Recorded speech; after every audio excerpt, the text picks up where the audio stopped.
我来。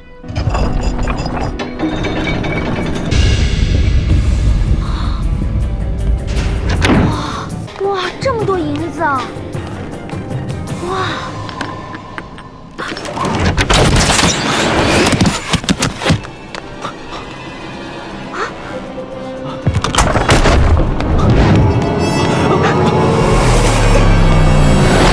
罗小丁，没事吧？啊，我没事，幸亏你反应快，不然我现在只怕已……朱哥哥，对不起，刚刚都是我大意了。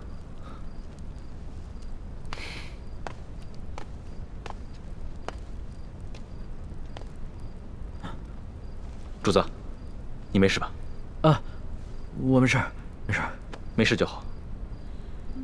你先通知外面的侍卫兄弟进来搬银子，我再检查一下，看还有没有什么别的机关。啊，注意安全。嗯。痛快，真是太痛快了！今天晚上的经历真是太刺激了，我必将终身难忘。 哎呀，可惜不能让史官把今夜的经历全都记入史册，更不能让太皇太后知道了。要是让她知道了，肯定有说把你带坏了。那可不就是你这个老大带坏我这个小弟的？嘿，你现在是赖上我了是不是？那好，不赖你，不赖你啊！老大辛苦了，等回宫了以后呢，我就重重的赏你。艾老板真是一个爽快之人啊，真是又财大气粗啊！哎，这样也没问题，对，说没错。艾老板大手炮。 老爷，银子都验过了，都是成色十足的官银。好，艾老板，真是诚信之人呐！我们商会已经准备好了1000担粮食，就在码头仓库里。如今银子已经交割完毕了，可以放粮了吧？那是自然啊，去。 带着艾老板的手下到码头交割一下啊！是好的，跟我来，请，这边请。哎呀，艾老板，真是大善呐！您行此善事，上苍必定眷顾，此次劫难一定可以安然度过。裘某在此，先祝愿艾老板早日康复了。多谢裘老板吉言。我在府上已经设下了酒席，艾老板。 上个光，也让裘某尽一尽地主之谊吧。好说好说，倒是让裘老板破费了。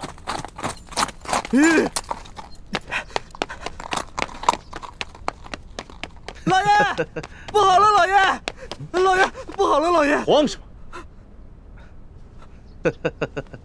说，庄园进了盗贼，银库里的银子少了整整3万两。 3万两！你说什么？再说一遍。昨夜，庄园进了贼，盗走了3万两银子。你废话你！啊！这么大的事，现在才来报？报了，今儿4更天就发现出了事儿。庄园管事马上派人给老爷还有巡抚大人报信儿，可等到5更天没见回音，庄园管事就派出了第2批、第3批人报信，可还是没有回音。庄园管事意识到事情不妙，便让小人骑马。 绕行了10几里前来报信，这才顺利进了城。哎呀，这怎么这么不小心呢？怎么回事呀？这是怎么会出现这样的事情啊？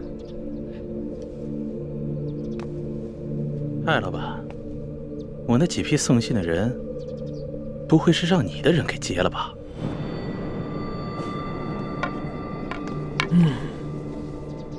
你说呢？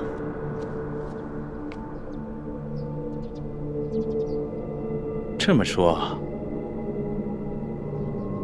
这批银子是从我庄子上劫的了？你说呢？你真是吃了雄心豹子胆了！去，把这件事报告给巡抚大人。是，来人，把他给我拿下，把他们抓。别嚎了，你外面那几条狗早就被我大哥解决掉了，嚎也没用了。你。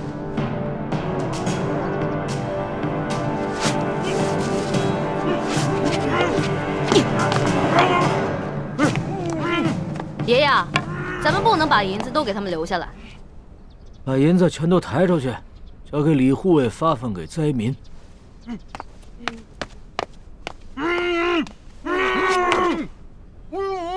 走吧，松儿。等一下，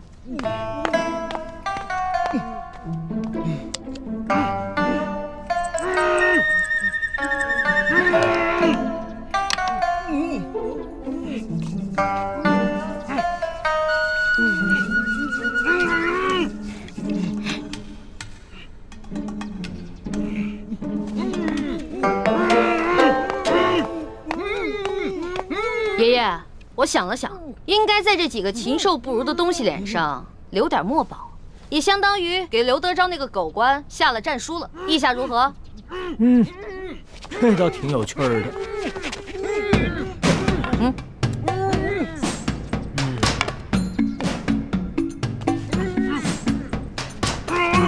别动！再动的话，拿刀在你们脸上刻字了啊！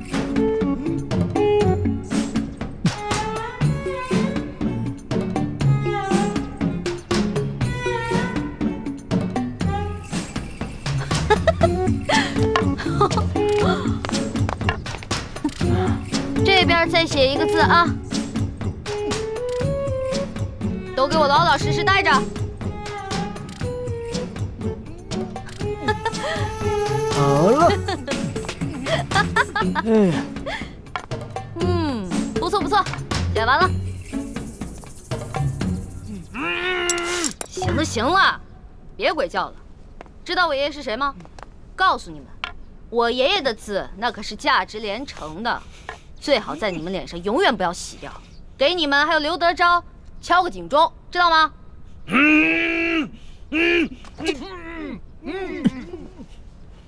走吧，孙儿。走吧，爷爷。慢点啊，爷爷。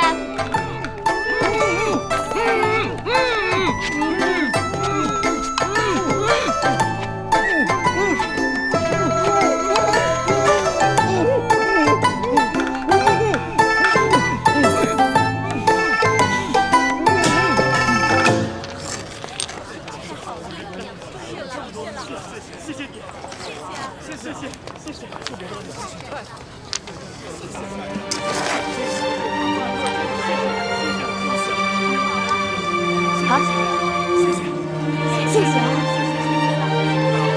终于有吃的了。艾老爷，谢谢您。艾老爷，您可是活菩萨呀，是吧，乡亲们？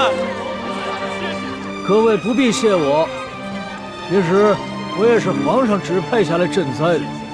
你们手上拿的粮食和银两，全都是朝廷调拨的赈灾银和赈灾粮。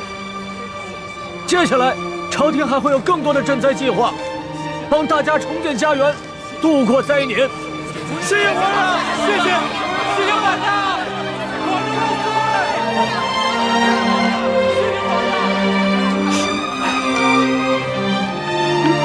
朱哥哥，灾民们暂时得救了，你怎么不高兴啊？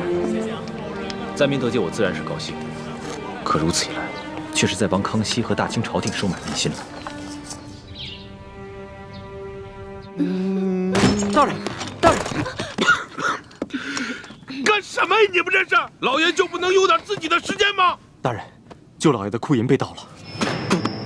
你说什么？银库被盗了？不仅被盗了3万两银子，还有1000担的粮食，也被那帮人分给了灾民。待卑职得到消息赶到码头时，那帮人已不知去向。消息，这些刁民，这是要造反呢！去看看。老爷。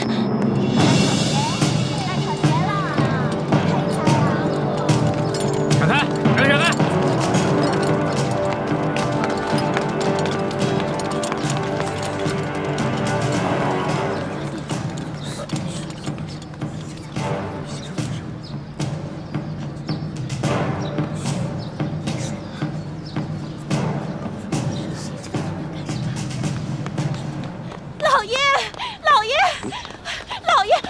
哎呀！你慌什么？老爷好着呢，小心你肚子里的孩子。慢慢说。棍儿和那几个商人被人给绑了。啊？看看去。走。棍儿啊！你能不能轻点？棍儿啊！这是哪上吊了？怎么不起来？这人怎么了？啊！哪个不要命的干的？你到底出啥事儿了？你倒是说话呀！你别吓我！你这是怎么了？来，先起来说啊，先起来！别碰我！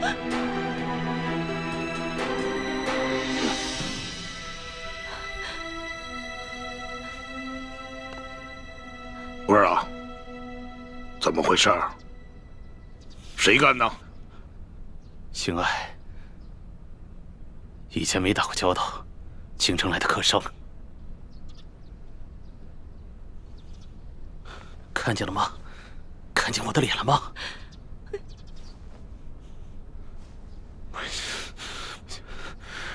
让我抓到他，我扒了他的皮！刘德昭，这事你必须得给他做主。你看看，你看看，你看看他这脸，这脸都成这样，他怎么见人，他怎么活呀？你什么时候受过这样的委屈？什么时候被人这样欺负过？我跟你说，这事你要是不给他做主，我跟你说，以后你就甭想来了。别没有。好了，成何体统啊！有事回家说去。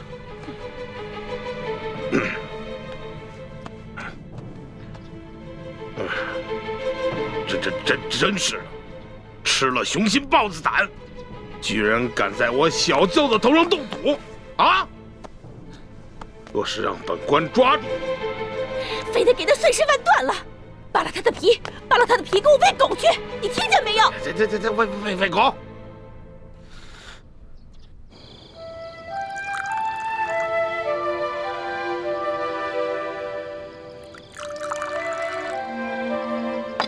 龙小弟，这杯酒我敬你，谢谢你为了老百姓，肯跟我们一起铤而走险。老大，这杯酒应该是我敬你和你大哥才对。要不是你们兄妹俩的话，我还不知道有多少大清的子民要惨遭刘德昭和这些贪官污吏的迫害。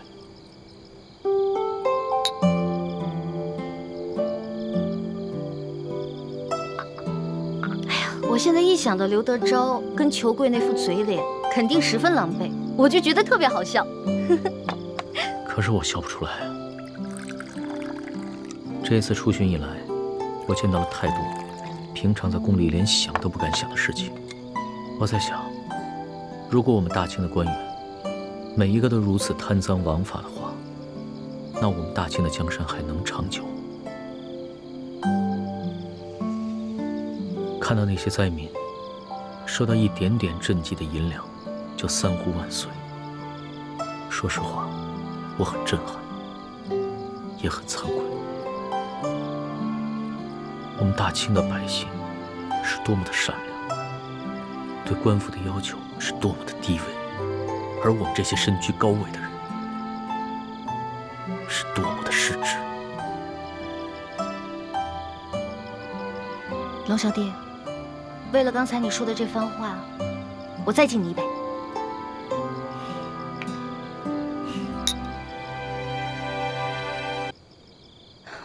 龙小弟，你可认得此字？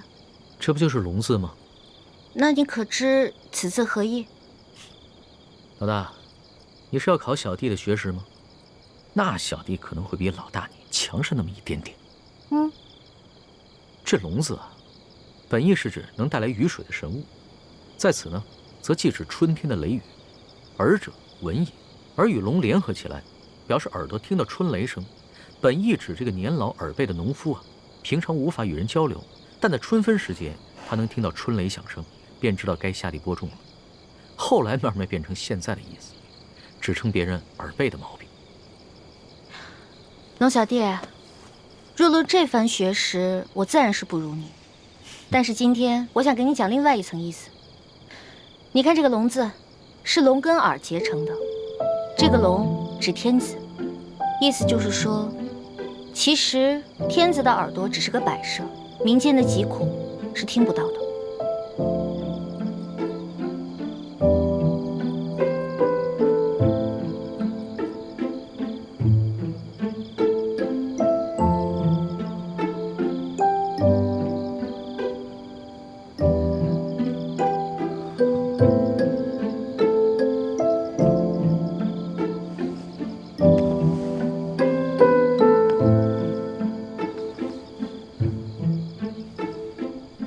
多谢老大指点，对小弟来说，犹如醍醐灌顶，顿生觉悟。此次出巡以来，我这双耳朵总算是打开了。等我回了宫以后，再也不会让我这双耳朵变成白纱。龙小弟，一言为定。为了你这句话啊，我再敬你一杯。